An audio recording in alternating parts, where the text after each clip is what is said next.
Tá, pessoal?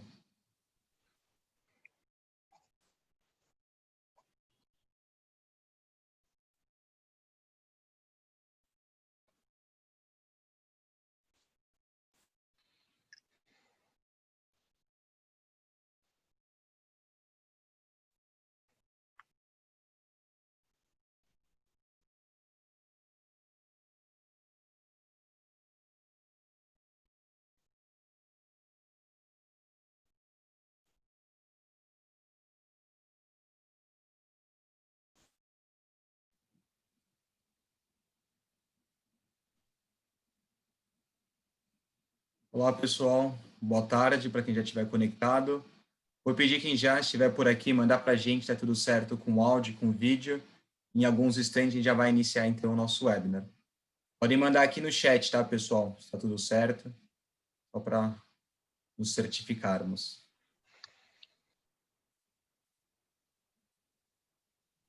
Legal. Bom, pelo que eu estou vendo, está tudo certo aqui no chat, então, pessoal. Vamos dar início aqui ao nosso webinar. Meu nome é Bruno Zarpelon, sou diretor da área de inovação e tecnologia da Câmara Brasil-Alemanha. A área de inovação da Câmara Brasil-Alemanha também é responsável pelo tema sustentabilidade, por isso eu tenho o prazer aqui de estar com vocês, tanto nesse webinar como na série de webinars que a gente tem realizado na parte de gestão de carbono. E só uma introdução inicial, pessoal, para quem não conhece, a Câmara é uma associação de empresas ligada ao governo alemão. Hoje nós estamos presentes em mais de 90 países, com cerca de 120 escritórios. E ao redor do mundo nós temos aí o objetivo de promover a cooperação bilateral com a Alemanha e os países que essas câmaras se estabelecem, e localmente promover também o desenvolvimento e a competitividade das empresas associadas. Então, a gente promove essa cooperação bilateral e também do desenvolvimento local do mercado. A Câmara Brasil-Alemanha é uma câmara bem antiga, nós temos 103 anos de atuação, representamos aí mais ou menos 10% do PIB industrial brasileiro entre os nossos associados, e temos 3 frentes de atuação principais. São elas negócios internacionais, sustentabilidade, inovação e tecnologia. E na área de sustentabilidade, pessoal, só para que vocês entendam, nós temos aí um comitê de sustentabilidade. Esse comitê é como se fosse um conselho, vamos dizer assim, ele é formado por presidentes e CEOs de algumas das principais empresas alemãs presentes aqui no Brasil. E esse conselho, esse comitê, tem como objetivo promover aí a troca de melhores práticas entre as empresas participantes e também o desenvolvimento de projetos de interesse comum entre essas pessoas. Dentro desse comitê, nós temos 2 grupos de trabalho, o grupo ambiental e econômico, e por meio desses grupos de trabalho, nós lançamos esse ano essa série de webinars em gestão de carbono. Então, nós estamos aqui no nosso 6º episódio, com o Eduardo Brito. Vou pedir daqui a pouquinho que o Eduardo se apresente já para a gente. E nós tivemos já outros 5 episódios até então. Então, nós começamos ali no primeiro episódio falando um pouco mais sobre gestão de carbono, meta, seguimos ali falando um pouco sobre precificação, e depois passamos a falar um pouco mais sobre melhores práticas. Nós já tivemos aí uma apresentação de melhores práticas da Mercedes, apresentação de melhores práticas da BASF, e temos o prazer hoje de estar aqui com a Bayer para falar um pouco mais da parte de gestão de carbono dentro aí do contexto do agronegócio. Então, Eduardo, queria pedir que você se apresente, fique à vontade para ligar a sua câmera também. E o Eduardo vai falar um pouco mais para a gente, pessoal, como que a Bayer vem atuando nisso. E só um recado aí para que o Eduardo possa começar. O Eduardo vai fazer uma apresentação de mais ou menos uns 20 minutinhos, e no final nós abrimos aí para perguntas e respostas, dúvidas que vocês queiram colocar. Nós temos o Q&A, que vocês conseguem mandar as perguntas, mas qualquer coisa podem mandar também pelo chat. Então, desde já, quem tiver algum comentário, algum ponto que você queira que o Eduardo se aprofunde ao longo da discussão, já vai mandando para a gente, e no final da discussão a gente faz isso. Eduardo, fica super à vontade. Obrigado, muito obrigado, Bruno, pelo convite, pela oportunidade. Obrigado a todos que estão com a gente aqui nesse bate-papo. Bom, eu sou engenheiro agrônomo de formação. Eu comecei minha carreira na Ródia, que virou Aventes, que virou Bayer, então tenho já 25 anos nesse setor. Eu hoje sou o diretor de sustentabilidade da Bayer para a América Latina, e eu também sou conselheiro na ABAG, Associação Brasileira do Agronegócio, na Coalizão Brasil Floresta, Clima e Agricultura, e conselheiro no COSAG da Fiesp, que é o Conselho do Agronegócio. E o que eu queria bater um papo aqui com vocês, na verdade, é trazer um pouco do que é a Bayer e um pouco do porquê que a gente está investindo tanto nessa agenda de carbono, tá? Então, eh, o que eu trouxe aqui, mas de novo, né, como o Bruno comentou, acho que é muito mais um bate-papo, né, mas para a gente, quem é a Bayer, né, primeiro, acho que a maioria de vocês aqui conhece e provavelmente quem conhece, a maioria conhece a divisão farmacêutica, né, quem nunca tomou uma aspirina na vida. Mas a gente vai muito além, né, da aspirina. Então, hoje a gente tem três grandes divisões de negócio, né, a parte de crop science, a parte farmacêutica e a parte de consumo. A parte de consumo, medicamentos ou produtos de prateleira, né, talvez essa seja a parte mais conhecida de vários de vocês, né, o Redoxon, Bepantol, a própria aspirina, enfim, uma série de produtos que estão no dia a dia de várias pessoas no mundo inteiro, né. A Bayer é uma empresa, hoje, de faturamento de aproximadamente 44 bilhões de euros, 103 mil empregados espalhados no mundo todo. Um dos pontos interessantes do faturamento e de ser uma empresa de ciências da vida é que uma parte importante desse faturamento volta como investimento de pesquisa e desenvolvimento. Então, a gente tem mais de 5 bilhões de euros investidos todos os anos na área de pesquisa e desenvolvimento, para trazer inovações muito além até, né, dos 87 países onde a gente tem uma presença física como planta industrial. Nós temos um propósito muito claro, que é ciência para uma vida melhor, e esse propósito ele está ancorado numa visão muito forte. A visão é relativamente nova, com todas as mudanças que o grupo passou até o ano de 2019, e em 2020 a gente trouxe então essa nova visão, que é saúde para todos, fome para ninguém. Então, é nisso que a gente está muito focado e investindo bastante recurso humano e financeiro ao longo desse tempo.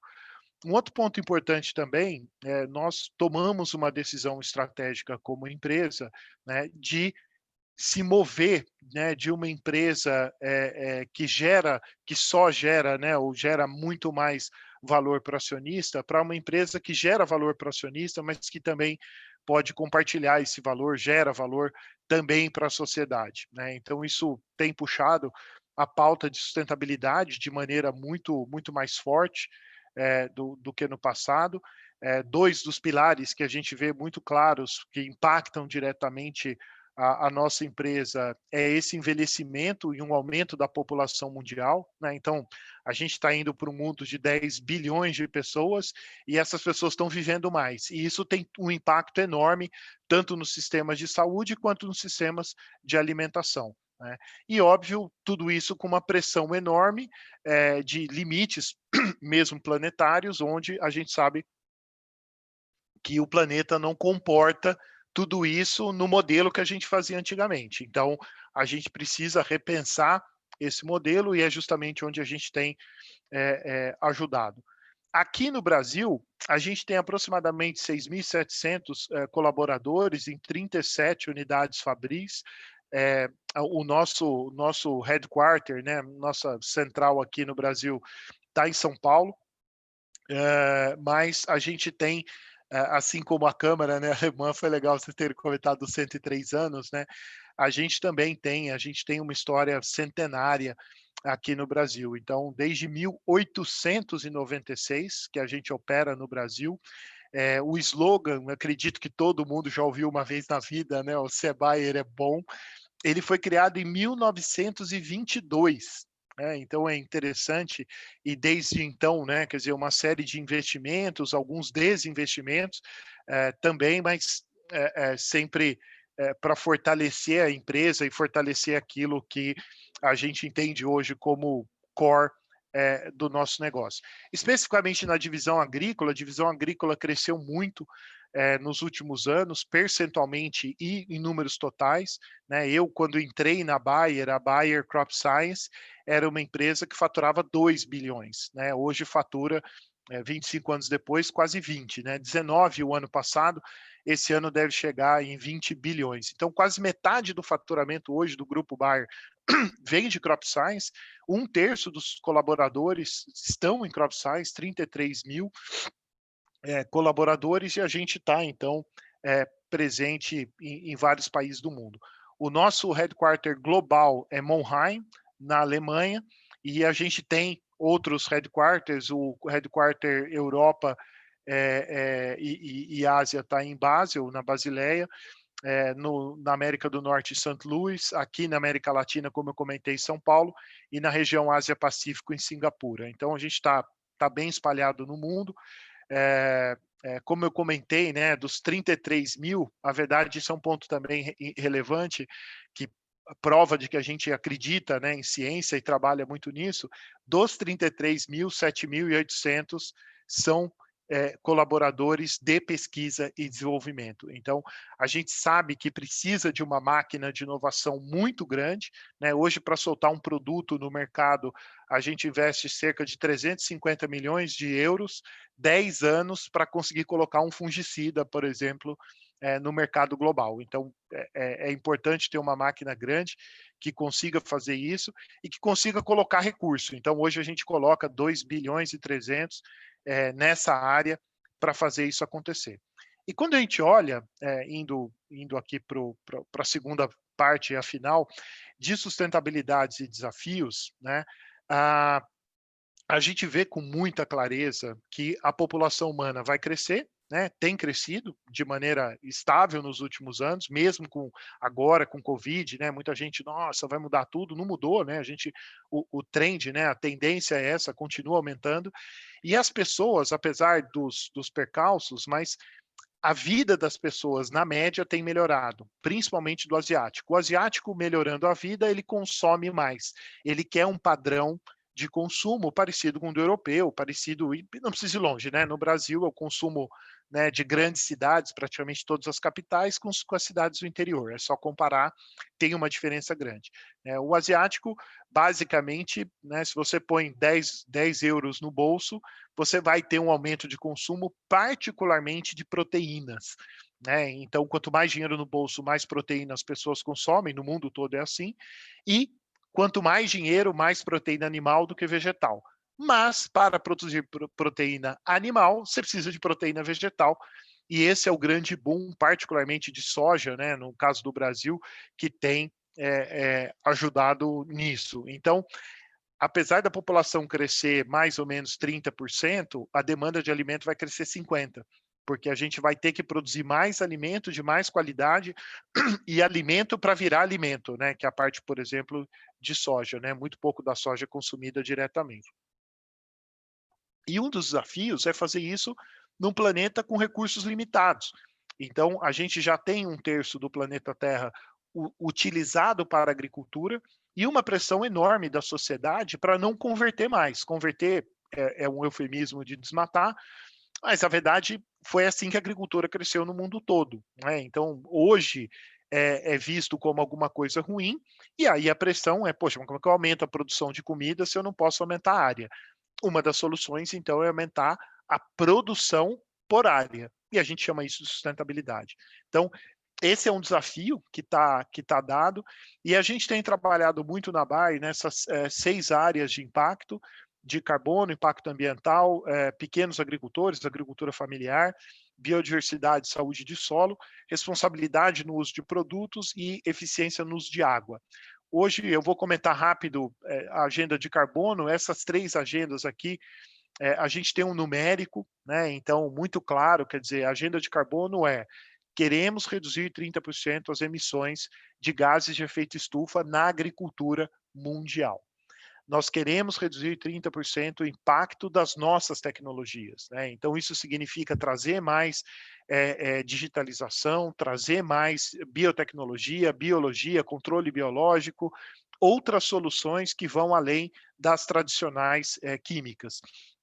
e melhorar a vida de 100 milhões de pequenos agricultores no mundo, né? Outro dia eu fiz uma palestra, o pessoal me perguntou, falou, poxa, Edu, mas não tem tudo isso de produtor aqui no Brasil. Eu falei, não, né? Brasil tem 5 milhões e 100, mas no mundo são 700 milhões. Então, a gente quer melhorar a vida. São 2 bi, né? Mas dos 2 bi, 700 tem até 10 hectares, essa é a nota de corte nossa.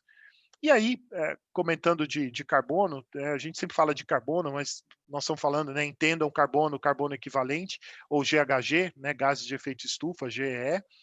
E então a gente tem um modelo, né, mais ou menos 20% da emissão global é agro, o agro não é o grande culpado, mas o agro tem 20%, né, direto ou indiretamente, quer dizer, diretamente através de fertilização nitrogenada, apesar com o uso do solo, transporte, toda a parte de arroz e ruminantes, né, mas é importante a gente lembrar do número, né? Então, estou falando ruminante é aproximadamente 12% do total e 12 de 20% das emissões. Então, quando alguém falar, né, blame the cow, né, don't blame the cow, não culpe a vaca, não é a vaca, né, mas, claro, a gente pode melhorar, né, a produção animal e é isso que a gente está fazendo. Então, como trazer soluções?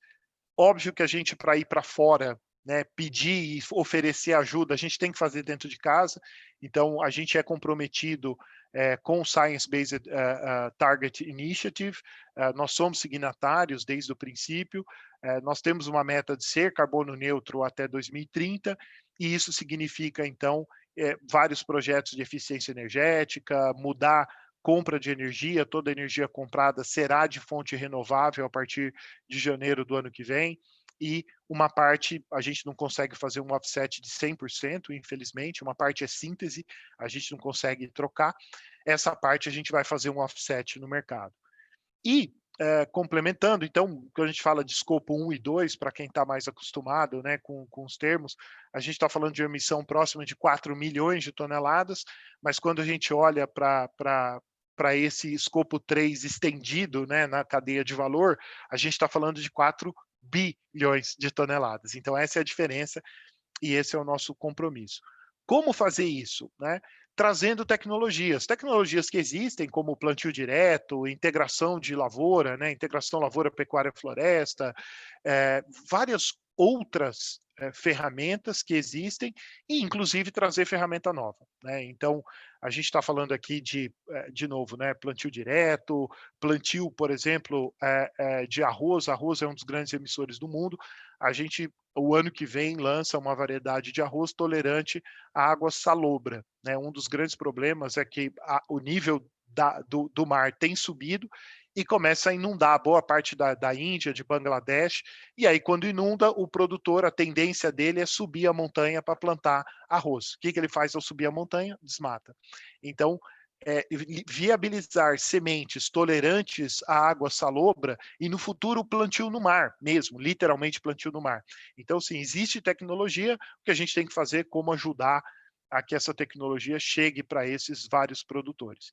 E aí, o jeito que a gente encontrou de fazer também isso aqui no Brasil, e depois a gente vai expandir para outros países no mundo, mas esse ano começou no Brasil, no mundo todo, o Brasil foi o primeiro piloto, os Estados Unidos o segundo, é fazer uma ligação entre esse produtor que, ao fazer boas práticas, vai capturar carbono e o mercado que tem interesse em comprar isso, ou porque se comprometeu voluntariamente, o caso típico da Bayer, que se comprometeu a ser neutro em 2030, mas também em mercados regulados. Então, vários países do mundo têm regulações muito fortes que estão cobrando dos seus produtores. No Brasil, a gente tem esse projeto, então, com cerca de 500 produtores, começou em julho de 2020, então é super recente, mas a proposta é essa, né? Trabalhar com bons parceiros na cadeia, o nosso parceiro prioritário técnico é a Embrapa, e claro que a gente tem vários outros em outros países do mundo e a gente troca informação, né? Mas no final do dia, como eu comentei, o que a gente quer é fazer essa ponte entre produtores que fazem boas práticas e que terão carbono estocado e o mercado que tem interesse em comprar. para quem não acredita no mercado, o mercado ano passado movimentou 214 bilhões de dólares. Então, assim, o mercado existe, ele só não existe para nós do agro, mas ele está lá. Então, o que a gente quer é justamente trazer ferramentas que possam medir, que possam ajudar, e a partir dessas ferramentas que a gente possa agregar outros valores, por exemplo, reputação, a própria rotulagem desses produtos, alguns mercados têm interesse em pagar. Eu pago por um porco carbono neutro, mas como é que eu produzo um porco carbono neutro, né? Eu preciso ter a soja carbono neutro, transporte carbono neutro, navio, tudo carbono neutro. Uau! Dá para fazer? Dá muito trabalho e exige um trabalho conjunto. E é nisso que a gente está focado. Então, trabalhar juntos para um futuro onde o agro possa ser parte da solução das mudanças climáticas. É isso. Muito obrigado. Olá, Eduardo. Muito obrigado pela apresentação. Acho que foi bem esclarecedor aqui para todo mundo, né? Como é que vocês estão atuando e buscam atuar também dentro disso. Pessoal, só queria lembrá-los, quem tiver pergunta, dúvida, mandar pelo Q&A ou pelo chat também, que a gente vai fazer para o Eduardo, aproveitar esse momento. Eduardo, eu tenho uma pergunta para você para começar aqui. Eu sou da área de... Eu toco o tema sustentabilidade aqui na Câmara, mas o meu foco principal acaba sendo o tema de inovação e tecnologia. Você comentou um pouco sobre esse tema aí dentro da sua fala, mas se você pudesse falar um pouco mais, como é que vocês vêm aproveitando, vamos dizer assim, de modelos inovadores, até mesmo as tecnologias aí emergentes, dentro de todo esse processo de baixa aí de emissão de carbonos dentro da parte de agricultura? Com certeza, Bruno.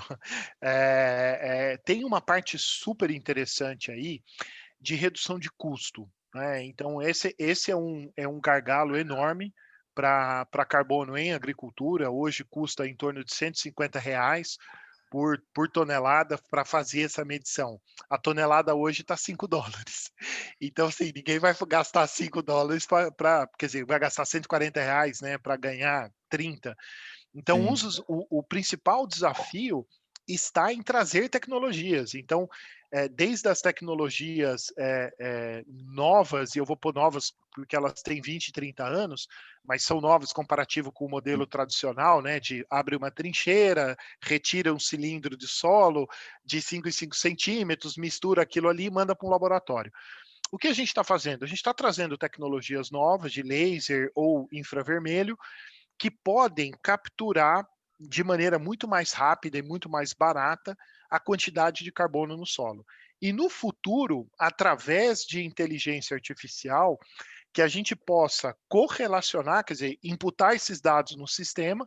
Alemanha, Estados Unidos têm 80 anos de dados, né, do território, então você consegue dizer, olha, eu vou plantar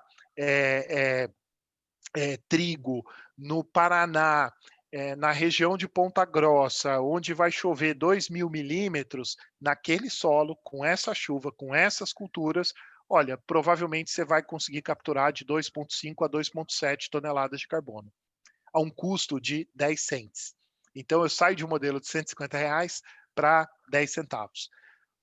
Uau, não dá para fazer isso sem tecnologia. Então, é por isso que vai ser importante essa revolução tecnológica e, claro, todo esse esforço de agricultura, né, 5G e tudo mais. Né? Quer dizer, como é que a gente traz essa conexão no campo para conseguir trocar mais dados de maneira mais rápida e transformar dado em informação, né? O dado sozinho é legal, né? Mas não é o dado, né? É a informação. Então, como eu tomo as decisões corretas a partir dessa coleta de dados e o processamento. Então, a gente está com várias Embrapas apoiando justamente nesse sentido.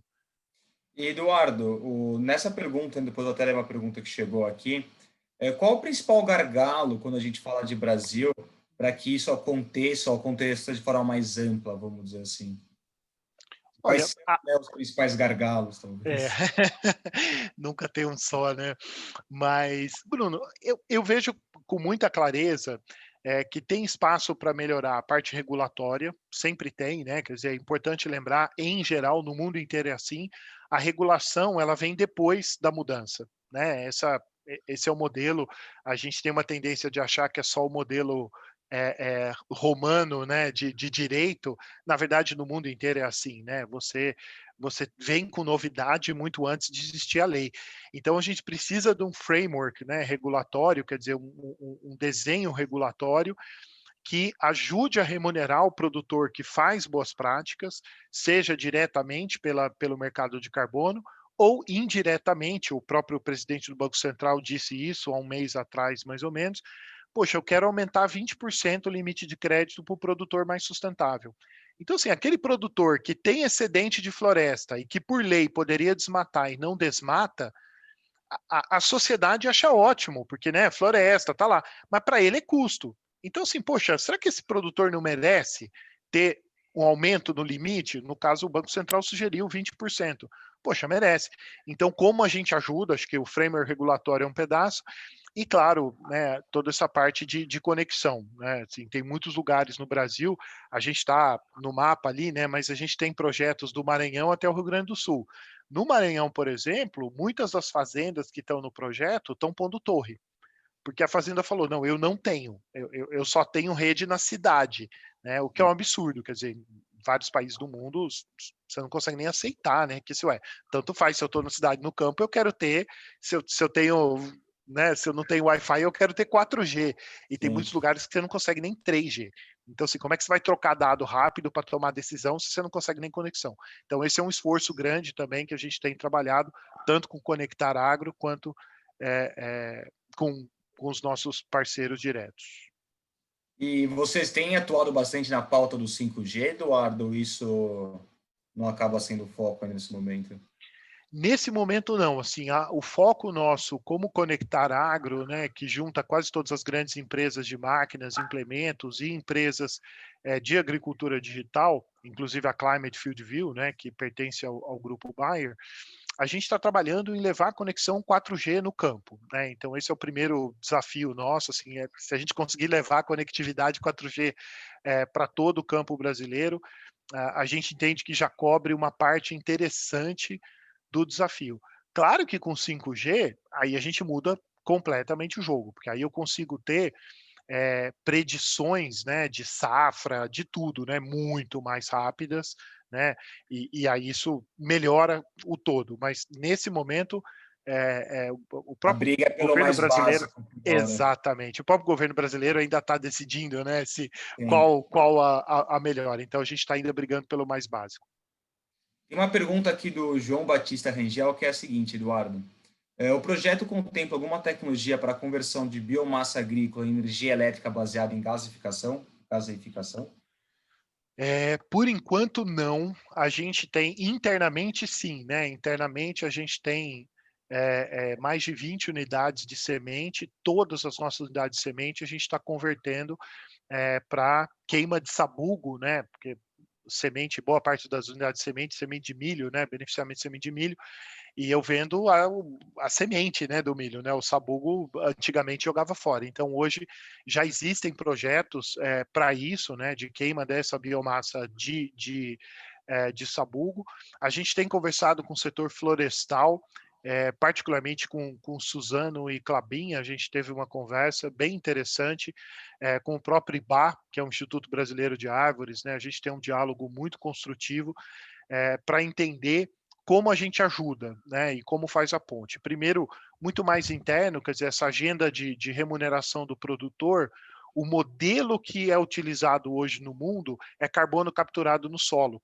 Então, a gente não está olhando diretamente todo o entorno, que é super importante, né? Eu não estou tirando a importância, mas o foco nosso nesse momento é ajudar a remunerar o agricultor para fazer boas práticas, né? Para fazer mais boas práticas, e aí para isso o foco nosso é carbono no solo, é estocar e manter carbono estocado no solo. Obrigado, João, pela pergunta. Pessoal, se vocês não mandarem pergunta, eu tenho diversas questões aqui para tratar com o Eduardo, aproveitar bastante essa conversa. Eduardo, eu tenho outra pergunta aqui. Você comentou bastante a questão desse programa de gestão de carbono que vocês têm. Vocês trabalham com alguma precificação base do carbono ou buscam em alguma precificação base do carbono? Sim, a gente tem trabalhado em duas grandes frentes, né? Na verdade, são três, mas a parte do mercado regulado e mercado voluntário. Dentro do mercado regulado, mercado regulado dentro do Acordo de Paris e mercado regulado fora do Acordo de Paris. Então, o que a gente vê hoje é que existe um modelo de precificação muito forte do Banco Mundial, né, que estipulou o número de $5 por tonelada. O próprio governo alemão, quando comprou carbono do estado do Mato Grosso, num projeto junto com a KfW e GIZ, junto com o governo do Mato Grosso, através do PCI, Produzir, Conservar e Integrar, eles fizeram um pagamento baseado nessa referência também, de $5. O que a gente está vendo é que o mercado está melhorando. Então, hoje, o próprio CBIO, que não é exatamente um crédito de carbono, mas é muito parecido, né? O modelo é muito parecido. A gente começou a falar de CBIO de R$ 12, hoje o CBIO está passando de R$ 60. Então, se a gente pegar R$ 60, né, em dólar, nós estamos falando aí de 10, 12 dólares, que é super interessante. Então, a gente vê claramente que existe esse interesse, a gente tem conversado com várias empresas globais, de novo, né, no regulado fora de Paris, o maior mercado é o CORSIA, né, que é de aviação civil da ICAO, e que também tem sinalizado valores mais próximos entre 10 e 15 do que 5. Né? Então, isso é interessante para nós, o que a gente tem dialogado muito com os produtores de uma maneira muito franca, é que o nosso objetivo é fazer essa ponte entre o produtor e o mercado. Então, se o mercado estiver pagando 5, 5, mas se o mercado estiver pagando 50, 50. Né? Então, existem diferenças, né, de carbono também, isso é interessante. Carbono não é só carbono, então existem vários tipos de carbono, isso é interessantíssimo, né? Porque, em geral, né, a gente fala, não, Acha carbono, que é né, só o gente? crédito de carbono, uma moeda única, né? Um ativo único. Exatamente, né? E não é. Então, existe o que a gente chama de charismatic carbon, que é o carbono carismático, que é, por exemplo, um carbono vindo de um sistema agroflorestal em Manaus. Poxa, é diferente de um carbono de aterro sanitário. E nenhum demérito ao aterro sanitário, é importante, mas assim, um carbono de aterro sanitário, você põe lá o tubo, coleta o metano, transforma aquilo lá em energia e você calcula o carbono, e depois você vai no mercado vender. Esse carbono, né, se pegar um pasto degradado no Maranhão e dizer, eu vou converter esse pasto em uma lavoura, eu vou proteger uma nascente de água que tem uma palmeira, um buriti que tem arara azul. Poxa, esse carbono vale mais. E o mercado precifica assim, isso é interessante, Entendi. não é só uma história aqui bacana, mas realmente o mercado precifica. Então, a gente tem preços hoje que vão de 2,50, o carbono mais barato do mundo, que é o de aterro sanitário, até 100. Então, poxa, de 2,50 para 100 tem uma diferença brutal, né? E por isso que a Sim. gente também tem tomado esse cuidado de não gerar uma falsa expectativa no produtor, de achar que tudo vai ser 100, e obviamente a gente também não quer que tudo vire 2,50, né? Mas como achar um meio termo para agregar esse volume, né, de agricultor. A maioria dos compradores querem milhões de toneladas, né? Um produtor nunca... 1 milhão de toneladas são 500 mil hectares, né? Então, assim, na média. Então, são área enorme, né? Enorme. É mais do que a área plantada no oeste da Bahia, por exemplo. Então, a gente precisa realmente desse trabalho de agregar e aí sim poder ir no mercado vender. Boa. Uma pergunta aqui do Antônio Camargo. E sobre eletrificação rural, tanto em termos de geração como para uso em máquinas em processamento dentro de fazendas? Tem algum comentário, Eduardo, que você poderia fazer sobre isso? Olha, é importante, é super relevante quando a gente pensa em automação. Uma parte, eu até hoje de manhã estava numa conversa com a Singularity University lá no México, né? Na verdade, era uma entrevista mais focada em México, e o pessoal, poxa, mas você quer tirar emprego? Eu falei, não, gente, eu só quero que seres humanos tenham empregos de seres humanos, que a gente possa exercitar muito mais o cérebro, né? E que a gente deixe aquelas tarefas repetitivas para a máquina, né? Então, assim, não tem nada de errado, né? O mundo desenvolveu também por causa disso. Mas como eu coloco máquina se eu não tenho eletrificação? Então, esse é um desafio. Eu trabalhei já com cacau, e eu lembro claramente de visitar o Tuerê, que é o maior assentamento do Brasil, e você vai até Marabá, roda quase 6 horas para chegar no Tuerê, e quando eu cheguei lá, o ano retrasado, um dos produtores falou assim: "Rapaz, eu estou contente demais que agora eu tenho geladeira". E na minha cabeça, né, falei: "Poxa, que legal, né, você conseguiu comprar uma geladeira". Eu falei: "Não, o dinheiro para comprar a geladeira eu até tinha, eu não tinha energia elétrica". Uau! Então, assim, Brasil, gente, 2018, né, e tem gente ainda sem energia elétrica. Então, difícil, né, aceitar isso e difícil, claro que o grosso do agro não está nessas regiões, extremas, mas quando a gente pensa em levar mais tecnologia para essas regiões, né, principalmente no bioma amazônico, que aí é norte do país e, né, a gente pega o próprio estado, hoje, os estados do norte em geral, né, mas assim, os produtores, né, o Pará, que é um grande estado produtor, mas tem muita região que não tem estrada, energia e tal. Então, você precisa de uma infraestrutura, é importantíssimo levar essa infraestrutura até para fazer essa automação, né, para trazer mais automação para ajudar o produtor e a família do produtor. Isso é um ponto importante, porque se a gente fala também de empoderamento feminino, uma parte é, poxa, pô, a mulher para ficar capinando o dia inteiro, senão não é justo, né. Então, como agregar mesmo mais valor para que as pessoas possam estar ali vendo o preço em bolsa e tudo mais, negociando, né, e pensando em investimentos.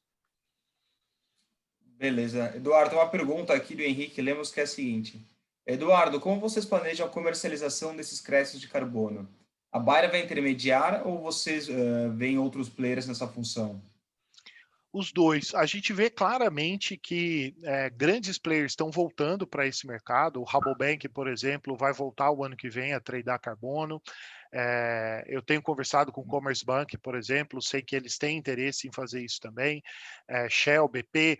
Então, assim, tem grandes players, né, globais, grandes atores globais nessa agenda de carbono, que estão nesse mercado, ou estão voltando, né, para o mercado. Quase todos os bancos já entraram, saíram, desistiram, alguns estão voltando agora de novo. Por que estão voltando, né? Então, a gente vê claramente que tem um interesse privado hoje que independe do governo, né? Então, muito do que tinha antigamente dependia de governo. Era assim, ai meu Deus, se fechar um acordo da COP, a Conferência das Partes, a gente cria o mercado e faz. Se não fechar, não vai ter mercado, acabou. Hoje, quando você vê uma Microsoft indo no mercado dizendo vou investir 2 bilhões por ano comprando carbono, muda o jogo. Né? Então, hoje, praticamente nenhuma empresa listada em bolsas dos grandes países do mundo, pelo menos metade delas tem um compromisso de ser carbono neutro em algum momento, entre 2030 e 2050. Todas. Hoje quase condição sine qua non para você estar na bolsa, Sim, inclusive, é isso. Então, isso claro que puxa. Óbvio, se a gente sentir que esses parceiros não conseguem operar na quantidade que a gente precisa, a gente vai ter que tomar a decisão de fazer, mas prioritariamente fazer através de terceiros. Mas isso não é uma decisão ainda que está tomada. entendi. Tem uma pergunta aqui, na verdade, uma pergunta barra comentário, do Stephen Kepler, que é a seguinte: com toda essa falta de energia no interior, não há roda de água ao longo dos rios amazônicos? Tem como encontrar subsídios para um projeto piloto?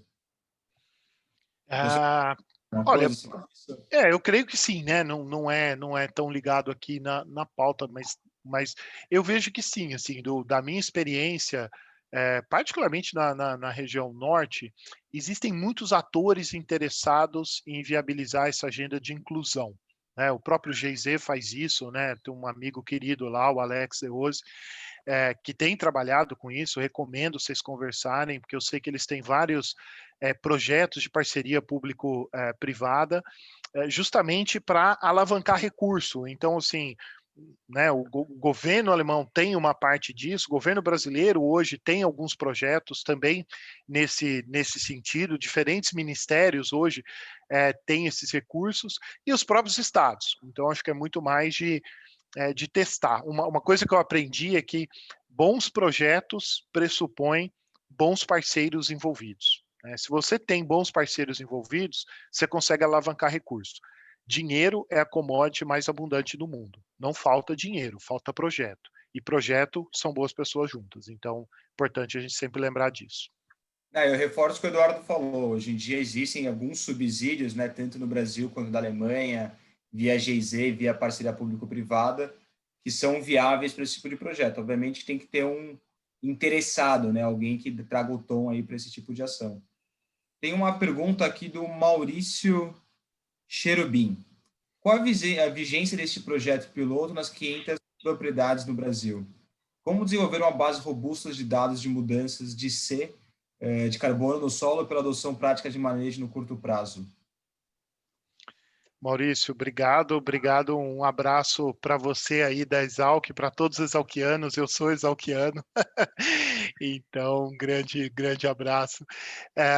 Bom, a vigência do projeto, o que a gente está fazendo hoje é de uma safra para alguns produtores que se dispuseram a colocar todo o pacote de tecnologia. A gente tem um contrato de 3 anos, então o mais curto é uma safra, o mais longo é de 3 anos. No mundo inteiro a gente está fazendo, vai fazer mais ou menos um modelo parecido. O parceiro, como eu comentei, né, aqui no Brasil, o parceiro tecnológico prioritário é a Embrapa, então a base de dados vai estar com a Embrapa, particularmente a Embrapa Informática, lá de Campinas, justamente para fazer essa modelagem, são eles que têm, né, o backbone lá de... é incrível, né? Então, assim, tá Unicamp, tá tudo lá junto, eles estão usando ali, né, as ferramentas digitais, mas a ideia é agregar mais gente. Então, o professor Serri mesmo, né, que é aí da escola, formado comigo até, o professor Serri é um parceiro também do projeto, e o que a gente está fazendo é justamente tornar público todos esses dados, né? Então, como é que eu ponho isso numa base pública para que governos e sociedade civil possam contribuir, agregar numa base que é pública. Então, essa é a ideia, é ter a Embrapa como um cogestor dessa base e que a gente possa correlacionar. Esse é o ponto importante, né? Então, a Embrapa Solos do Rio de Janeiro tem muito conhecimento de solo brasileiro, tem um Pronasolos, né, que foi aprovado pelo Parlamento brasileiro, tem recurso do Pronasolos. O que a gente quer fazer, de novo, é juntar isso numa base onde eu faço correlação do carbono, do carbono no solo, das boas práticas de clima, e aí eu posso começar, então, a correlacionar e modelar futuro. Muito bom. Eduardo, acho que é isso. Deu para a gente aproveitar bastante o tema, passar por diversas questões. A nossa ideia, de fato, é trazer aí uma introdução, né, sobre o assunto, uma melhor prática. E, obviamente, hoje em dia vocês conseguem nos acessar facilmente por diversos canais e assim por diante. Então, fiquem à vontade de nos buscar. Quem tiver qualquer questão também pode mandar para a gente, para a Câmara Brasil-Alemanha. A gente busca esclarecer da melhor forma possível. Eduardo, muito obrigado pela participação. Acho que foi fantástico aí esse case que vocês trouxeram. E contamos aí com todos vocês nas próximas. Eu que agradeço. Muito obrigado aí pelo convite. Contem sempre com a gente. E, pessoal, quem quiser acompanhar ou indicar também esse vídeo para algum colega, ele vai ficar disponível no YouTube da Câmara Brasil-Alemanha. Lá nós temos toda a série de 6 episódios ligados à gestão de carbono. Então, como eu falei, desde iniciando pela parte mais conceitual, introdutória de gestão, até melhores práticas. Então, fica esse convite para vocês também de acessar a nossa página lá. Então, até mais, pessoal, e obrigado novamente, Eduardo. Obrigado. Bom final de dia.